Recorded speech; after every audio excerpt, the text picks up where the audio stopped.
Bonjour et bienvenue pour cette nouvelle vidéo de l'affaire McKinsey. Alors l'affaire McKinsey, qu'est-ce que c'est? C'est tout simplement une affaire qui a été révélée du fait d'une enquête, du fait d'une commission parlementaire qui, lors d'interrogations sur, je dirais, les activités du gouvernement et qui plus est les décisions du gouvernement, les prises de décision, les projets, les lois qui ont été mises en place pour la gestion de la pandémie ont des origines du fait de conseils, de cabinets de conseil, et le Sénat a été saisi pour clarifier certaines choses, pour savoir si les décisions ont été prises en de bonnes mesures, de bonnes intelligences, ou au contraire, est-ce qu'il y a eu, disons-le, le mot, du lobby. Alors, pour commencer, il faut bien remettre les choses à leur place. Comprenons-nous bien. Un gouvernement, ce sont des individus. Des ministres, des secrétaires d'État, des assistants, des services, qui sont censés, de par la spécificité du ministère, apporter des développements, des projets, des lois, des décisions. Or, force est de constater que personne n'a la science infuse. Et que par conséquent, même si des ministres ou des assistants ou des secrétaires d'État sont mis en lieu et place, logiquement en conformité avec éventuellement leur savoir, leurs compétences, leurs connaissances, par rapport au domaine auquel on les a affectés, peut-être que c'était vrai il y a encore quelques dizaines d'années. Maintenant, force est de constater que ça ne l'est plus. C'est-à-dire que l'on nomme parfois des gens à des ministères pour lesquels ils n'ont absolument aucune expérience. À titre d'exemple, si vous nommez au ministère de la Santé quelqu'un d'autre qui n'a ni expérience, ni compétence en matière médicale, c'est-à-dire que vous nommez par exemple un ministre qui avant était au ministère de l'Agriculture, il est évident que cette personnalité ne va pas pouvoir prendre des décisions en connaissance de cause. Donc elle va avoir besoin de gens autour de lui pour le conseiller, pour l'orienter, pour l'informer, pour lui faire rapidement un tableau de la situation par rapport aux thématiques auxquelles son ministère est confronté.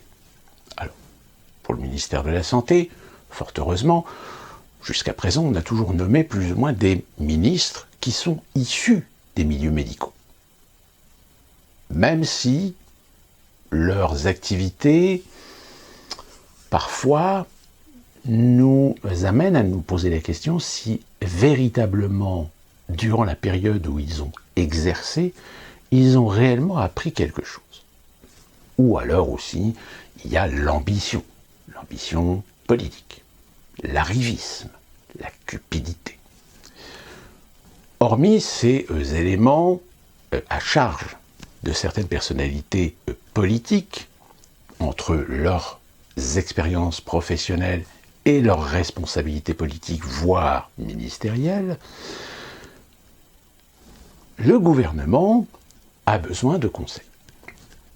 Le gouvernement a besoin de gens dont c'est le métier, dont c'est l'expertise, dont c'est l'analyse, dont c'est l'expérience, qui va leur permettre, à un moment donné, à la fois d'avoir un tableau réaliste d'une situation pour pouvoir ensuite avoir des propositions, avoir des projets pour résoudre, apporter des développements, des projets, des budgets, voire légiférer.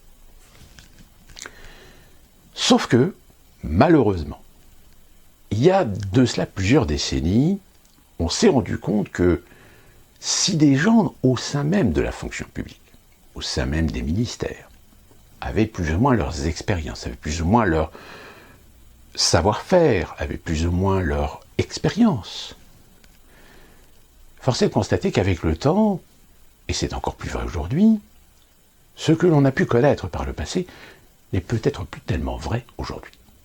Ça veut dire quoi? Ça veut dire tout simplement que si vous avez été un professionnel un professionnel pendant 10 ou 15 ans.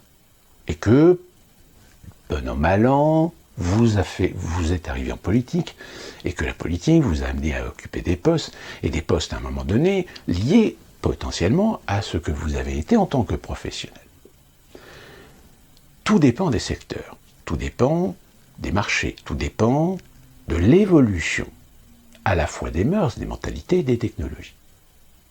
Force est de constater qu'à un moment donné, si vous avez les bases, si vous avez les fondamentaux, vous n'avez peut-être plus un œil suffisamment averti, suffisamment alerte sur la réalité aujourd'hui de ce secteur dans lequel vous avez une expérience professionnelle. Et donc de fait, même si vous êtes un expert, pour conseiller au sein du gouvernement, au sein de l'administration publique, eh bien malheureusement vous êtes obligé à un moment donné d'avoir recours à des conseils, à des consultations, à des reflets de réalité par l'intermédiaire de sociétés extérieures. C'est ce qu'on appelle les sociétés de consulting, c'est-à-dire les sociétés de conseil et d'expertise. McKinsey fait partie donc de ces sociétés qui, de par sa structure, permet à un gouvernement, permet à un ministre, un ministère, ou même à un service du ministère, ou à une section d'un ministère, d'avoir, je dirais, une forme de paysage réaliste d'une situation par rapport au secteur, par rapport à l'activité, par rapport au marché, par rapport aux technologies, par rapport aux politiques, qu'elles soient sociales, idéologiques, structurelles, législatives, d'avoir un champ de possibles, un champ d'action basé sur des données concrètes qui vous sont données par justement ces cabinets de conseil pour vous permettre non seulement d'avoir un paysage réaliste d'une situation, mais aussi de pouvoir vous donner des conseils.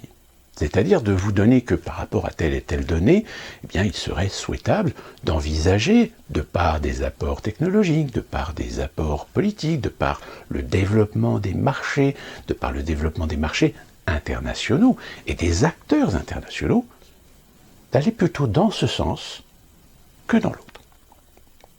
C'est le principe de ces sociétés.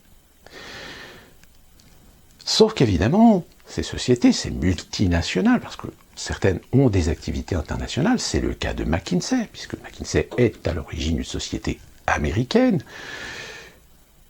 Ces sociétés n'en sont pas moins aussi des outils et des acteurs d'influence, de par leurs liens, parfois de par des filiales, de par des partenariats avec d'autres sociétés qui ont des intérêts, qui ont des regards, qui ont des visions, qui ont des motivations, des ambitions, pour que tel ou tel gouvernement, ou même tel organisme, telle coopération, aille plutôt dans un sens, dans leur sens, que dans un autre.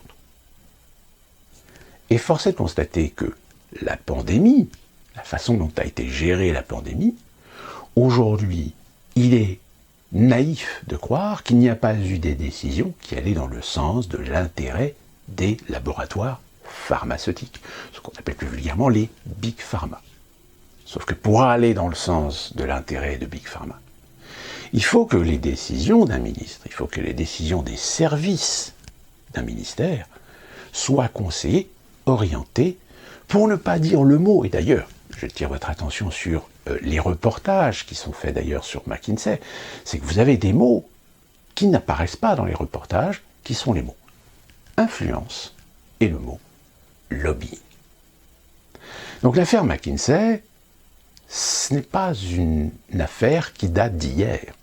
C'est le prolongement d'un processus où à la fois il y a eu une déliquescence d'éthique de la part des ministères, de finalement laisser ces cabinets faire des propositions, faire finalement du business avec eux, en tout et pour tout, dans différents domaines.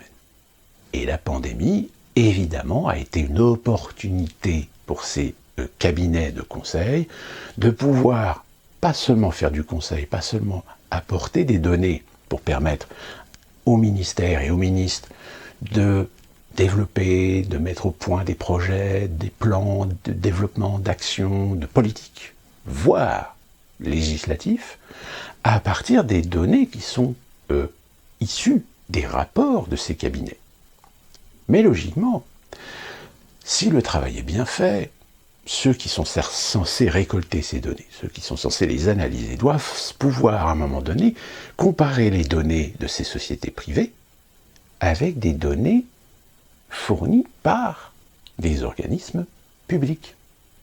Faire une comparaison et essayer de tirer des conclusions et essayer de tirer des analyses qui soient cohérentes par rapport pas seulement au système dans lequel nous vivons, à la société dans laquelle nous vivons, à la culture dans laquelle nous vivons, mais aussi à l'infrastructure et aux fondamentaux même du système gouvernemental, du système démocratique dans lequel nous vivons. Sauf que force est de constater qu'il y a eu des dérapages. Et que ces dérapages, évidemment, il faut les comprendre. D'où ils viennent, comment ils ont été motivés. Et c'est là que la commission sénatoriale s'est penchée sur les cabinets de conseil, et plus particulièrement McKinsey.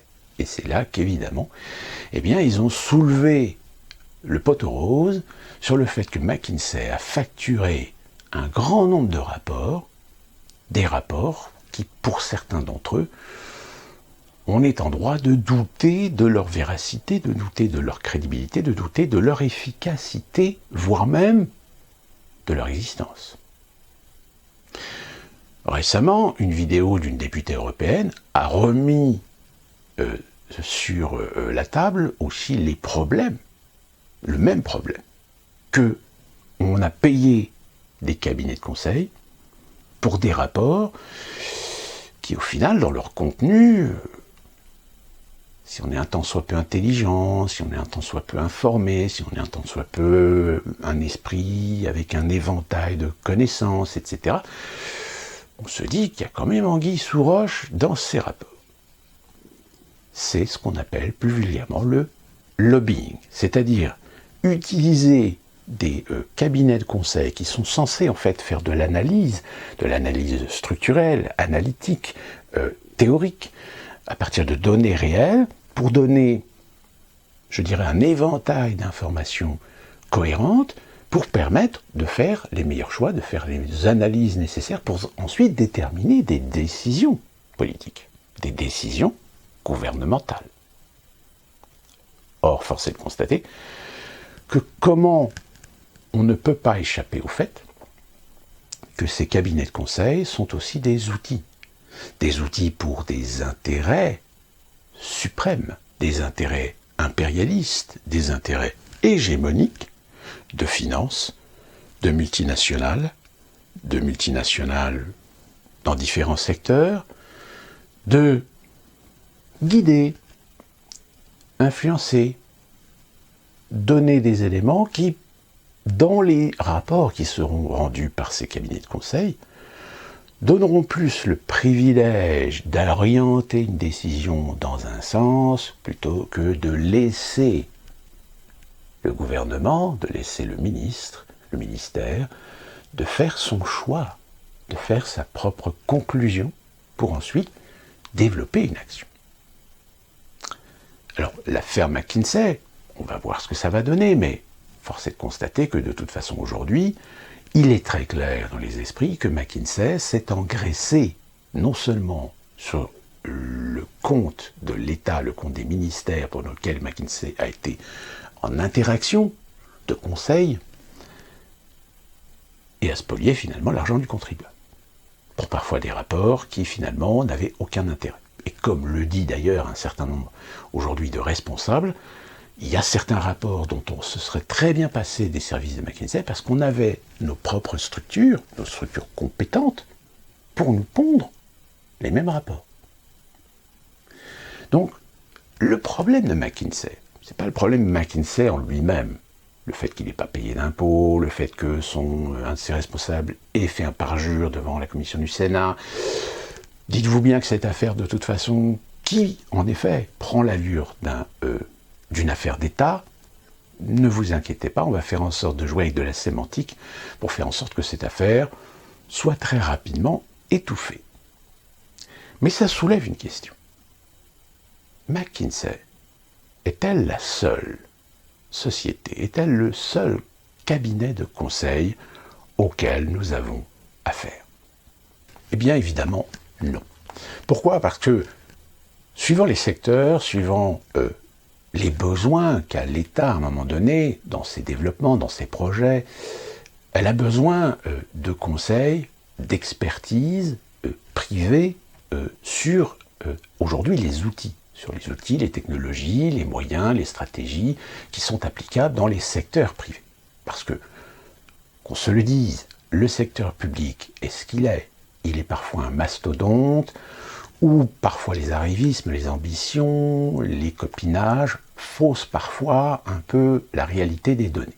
Donc, pour avoir une meilleure expertise, nous ne nous contentons pas uniquement des expertises des services publics, mais nous allons chercher aussi des expertises, des conseils d'organismes privés, et qui plus est d'organismes privés, souvent avec des spécialisations.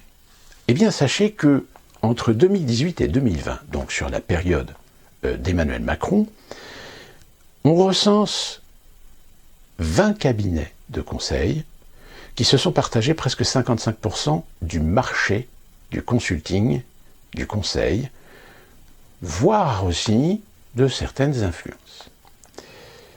Ces 20 cabinets, alors ces 20 cabinets vont déterminer, vous allez voir, beaucoup de secteurs, à la fois qui touchent le développement tant sur le plan stratégie, management, que surtout sur les technologies.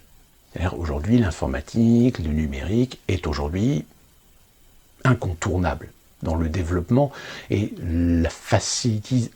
pour faciliter, je vais dire, l'efficacité à la fois des procédures, des techniques, des mécanismes, des stratégies, des logistiques, etc. Alors, hors informatique, c'est-à-dire tous les aspects informatiques internes au fonctionnement même du gouvernement, au fonctionnement même de la fonction publique, et de l'UGAP. Alors l'UGAP, c'est en fait la centrale d'achat publique de la fonction publique, qui elle aussi fait appel aussi à des cabinets de conseil pour savoir tel ou tel produit, est-il intéressant, est-il évolutif, etc., etc. Là, on parle vraiment des cabinets de conseil qui ont une interaction sur les différents ministères du gouvernement et non pas au sein de la structure publique. Alors évidemment, vous avez McKinsey. McKinsey, qui est une société qui a été fondée en 1926 par James O. McKinsey, donc qui porte son nom, donc c'est une société américaine, dont d'ailleurs le siège, je crois, est à Chicago, et qui fait essentiellement du conseil et de l'analyse dans différents sujets, dans différents secteurs, dont d'ailleurs aussi le secteur de la santé. Mais vous avez aussi Thales. Alors Thales, évidemment, on connaît, c'est une société française qui possède également ses organismes de consulting, mais qui, elle, traite essentiellement au niveau des multinationales sur les sujets de l'aérospatiale, de la défense, du transport et de la sécurité des marchés. Vous avez également Kantar. Kantar est une société britannique. Une société britannique a été créée en 1992 et qui, elle aussi, fait de l'analytique, par contre, de données, c'est-à-dire, là, on rentre dans le domaine, évidemment, de l'informatique, et fait également du conseil. Vous avez également l'AC Associates.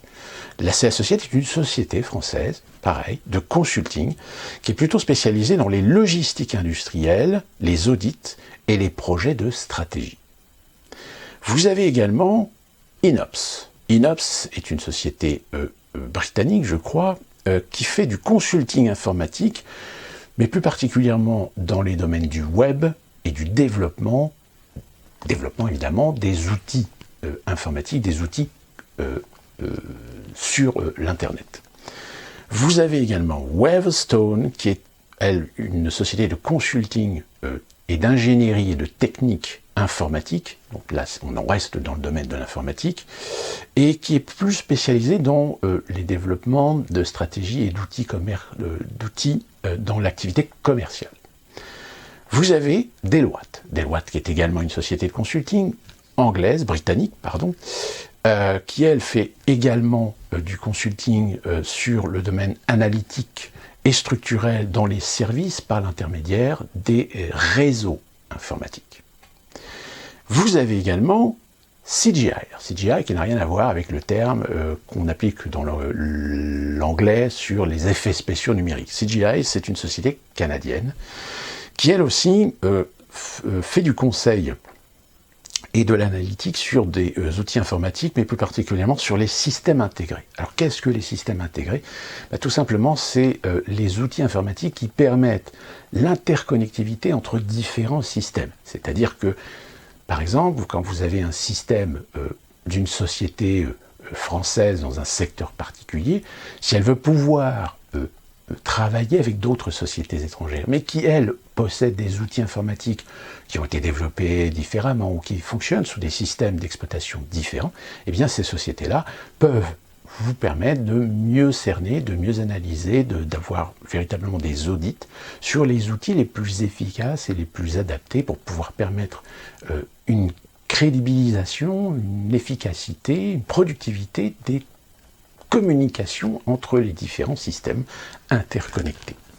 Vous avez également Clifford Chance. Alors Clifford Chance, qui est une grosse société de consulting, qui a sa section en Europe, qui a été créée en 1987, qui est une société britannique, et qui, elle, fait du consulting et de l'audit, plus particulièrement sur tous les aspects législatifs, voire le droit international.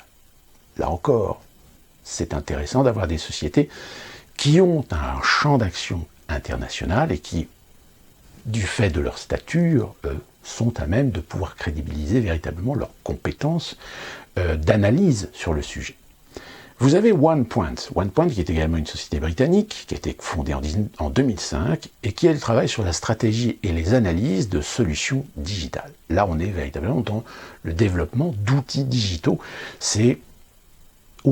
Ça fait partie aussi de tous ces développements, surtout aujourd'hui, où l'informatique, où le digital devient véritablement un marché colossal, également, y compris pour les États.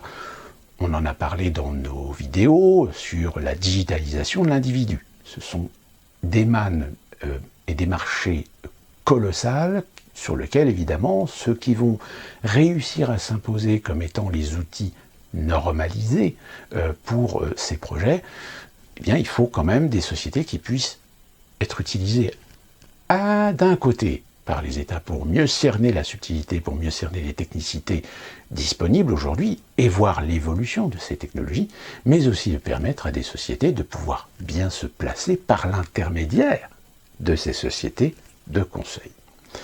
Vous avez également BCG, Boston Consulting Group, société américaine qui a été fondée en 1963 et qui est aujourd'hui un des leaders mondiaux du consulting sur le management de projets commerciaux et sociétaux.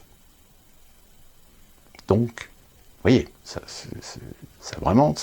touche véritablement tous les domaines. Vous avez également Roland Berger, qui est une société allemande créée en 1967, qui, elle, s'occupe essentiellement des analyses et des études structurelles sur le management international, plus particulièrement dans les marchés de l'industrie et dans les marchés émergents. Vous avez Bearing Point, qui est une société hollandaise, créée en 1997, qui, elle aussi, travaille sur le consulting en matière de développement de stratégies et de solutions dans un certain nombre de domaines, des domaines à la fois commerciaux, industriels, technologiques, voire même sociétaux. Vous avez également Accenture qui est une société irlandaise qui a été fondée en 1989, qui elle également travaille sur essentiellement les technologies informatiques et technologies de management et de gestion par l'intermédiaire des outils informatiques. Vous avez également BNC qui est une société britannique, je vais y arriver, qui a été fondée en 1998 et qui, elle, est beaucoup spécialisée sur le développement et l'analyse des réseaux de services informatiques.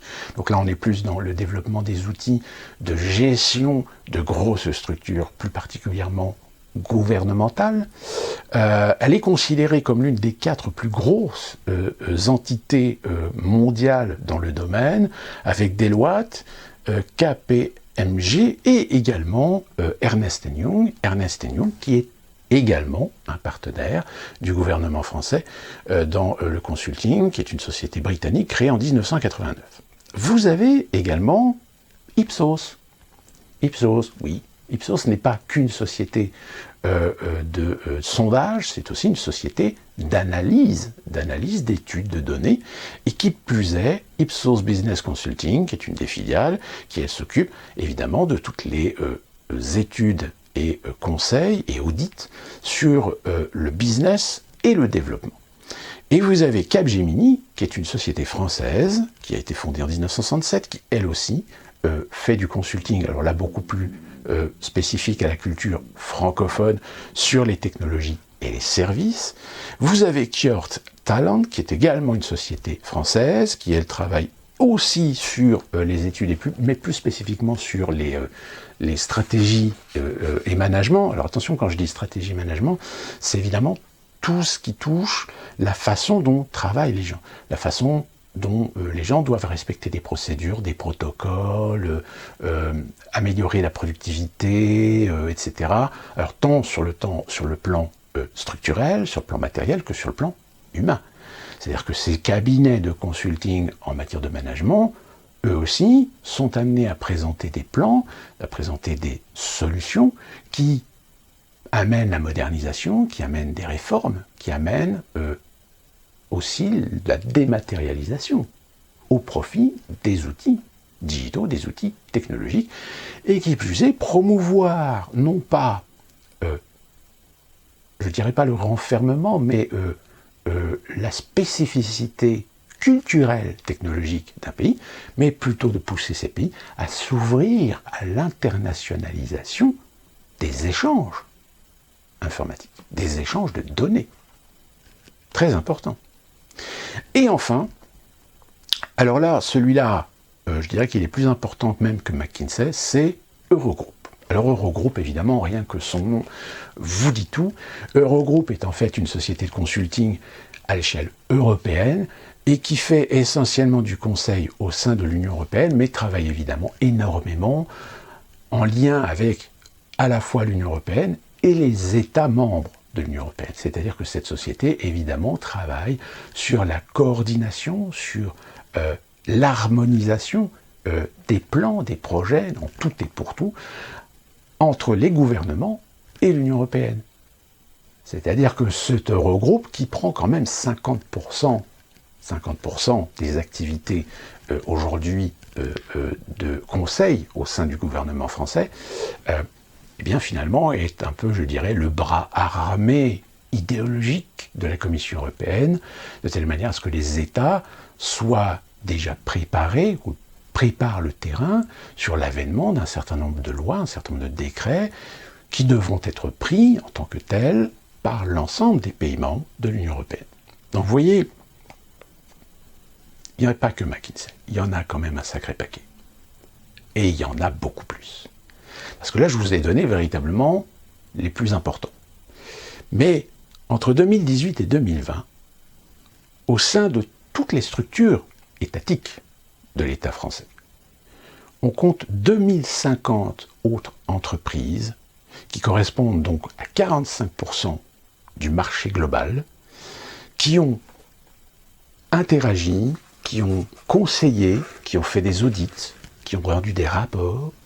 Alors des rapports, évidemment, attention, ce sont parfois des petites sociétés qui ne sont pas des sociétés de conseil à proprement parler, mais qui sont des sociétés parfois leaders sur certains marchés et qui donnent leur propre expertise du marché dans lequel elles ont une importance, elles ont une part de marché non négligeable pour permettre au gouvernement de bien saisir, de bien connaître un petit peu les subtilités, les particularités, voire l'évolution même du marché. Je peux vous donner un exemple. Parmi les 2050 sociétés, vous avez des coopératives agricoles régionales. Ces coopératives sont parfois sollicitées par le ministère de l'Agriculture pour leur fournir une expertise par rapport à des secteurs, par rapport à des marchés, le marché agroalimentaire, le marché de l'élevage, le marché des fruits et légumes, etc.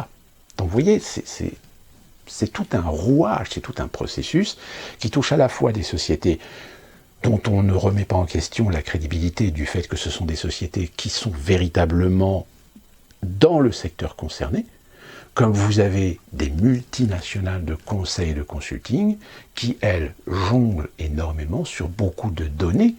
Et beaucoup de données, pourquoi ? Tout simplement parce que ce sont des sociétés qui, justement, travaillent avec énormément de données.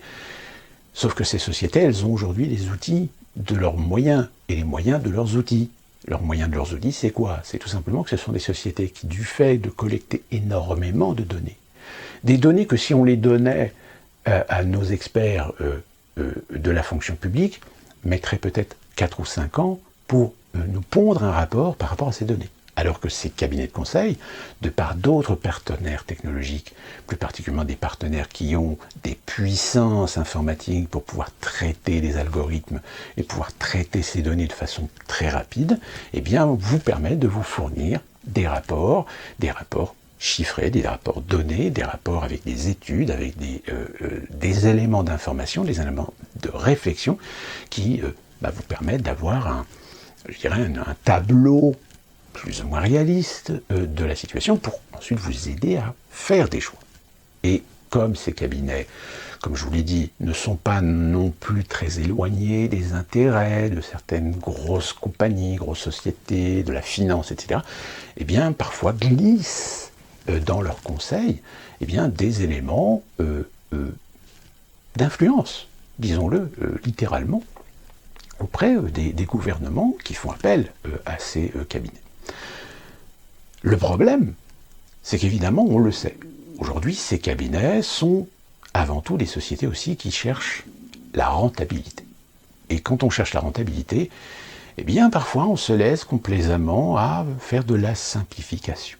Simplification, c'est-à-dire que des rapports qui ont été commandés par un gouvernement, eh bien, ces rapports, vu qu'évidemment, il y a toujours des clauses de confidentialité, des clauses d'exclusivité, ces rapports peuvent très bien être réutilisés par les cabinets de conseil auprès d'autres gouvernements. Et parfois, c'est là que ça coince. C'est-à-dire que les données qui ont été utilisées pour servir l'intérêt d'un gouvernement d'avoir une étude, d'avoir un rapport conforme à la spécificité structurelle, politique, sociétale, législative du pays, eh bien on s'est rendu compte que ces rapports avaient été utilisés déjà pour d'autres pays, qui pourtant sont des pays différents sur le plan social, économique, sociétal, culturel. C'est-à-dire que pour deux entités différentes, eh bien ces cabinets de conseil se sont amusés tout simplement à fournir les mêmes rapports. D'où la raison pour laquelle, eh bien, il y a des décisions qui ont été prises et qui aujourd'hui nous amènent à cette expression de l'absurdistan. Eh bien, c'est aujourd'hui l'affaire McKinsey. Cette affaire McKinsey, elle est plus large. Elle remet en question la crédibilité, je dirais même la crédibilité et l'éthique de ces sociétés de cabinets de conseil. Parce qu'aujourd'hui, force est de constater que ces cabinets de conseil sont logés à la même enseigne que tout le monde.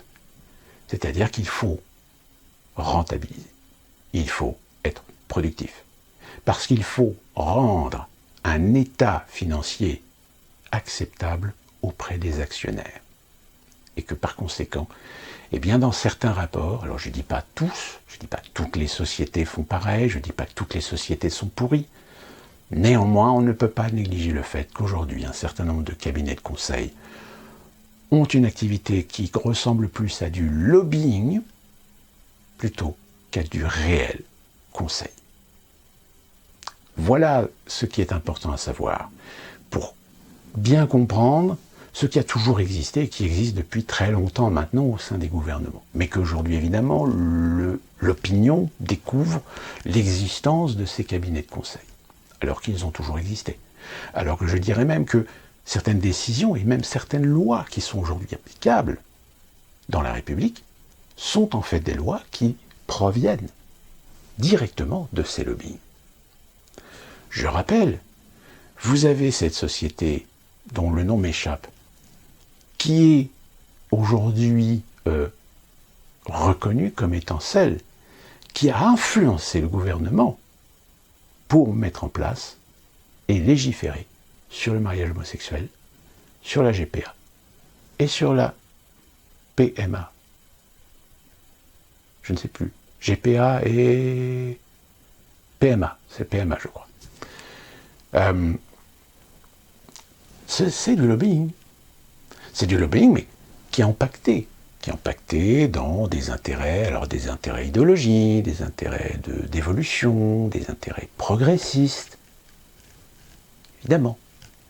Quand vous êtes dans une structure étatique, que vous savez que les 2/3 de la population n'a plus confiance en vous, eh bien vous allez chercher les soutiens vers les communautarismes.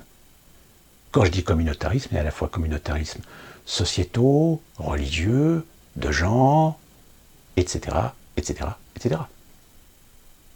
Le mariage homosexuel n'a pas été légiféré pour faire de l'équité ou faire du droit civil. Il a été fait pour acheter la complaisance de la communauté homosexuelle. Tout simplement. Donc, voilà, je veux dire, tout est une question de motivation. Or, aujourd'hui, il est évident qu'avec l'affaire McKinsey, tout va être fait pour, à un moment donné, vous cacher la réalité. La réalité qu'aujourd'hui, il y a des décisions, il y a des projets, il y a des plans, il y a des lois qui sont décidées par des gens qui ne le font pas de façon éthique par rapport à leur fonction, mais qui le font parce qu'ils ont été influencés par des cabinets de conseil, et qui plus est, des cabinets de conseil qui ont des infiltrations au sein même du système étatique. De telle manière à ce que, même si un ministre à un moment donné décide d'aller dans le sens contraire de ce que le cabinet de conseil a décidé ou a conseillé, eh bien il y a de fortes chances qu'à un moment donné, on lui rappelle que il n'est pas là pour décider librement, il est là pour exécuter. Et c'est Macron. Macron n'est pas un président indépendant, c'est un président qui est là, qui a été mis en place pour exécuter des ordres. Et que comme il y a certains ordres qu'il n'a pas eu le temps de faire, oui, il sera réélu, coûte que coûte, par n'importe quel moyen.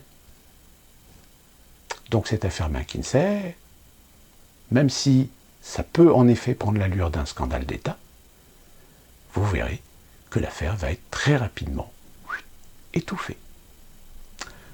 Sur ce, cette petite vidéo, j'espère vous a aidé à voir un petit peu plus clair sur les parts d'ombre aujourd'hui de ce qui se passe, de ce qu'il y a au sein du gouvernement et de ces affaires de cabinet de conseil. Mais je vous rassure, si vous travaillez dans une grande société, si vous travaillez dans une grande multinationale, elles font exactement la même chose. C'est que pour certains développements, certains projets, etc., elles font appel à des cabinets de conseil. Mais là encore, tout dépend de l'activité de cette entreprise. Le cabinet de conseil va avoir tout à fait l'éthique de présenter un rapport qui soit à l'intérêt de l'entreprise, mais à l'intérêt de l'entreprise pour lui permettre de faire des économies.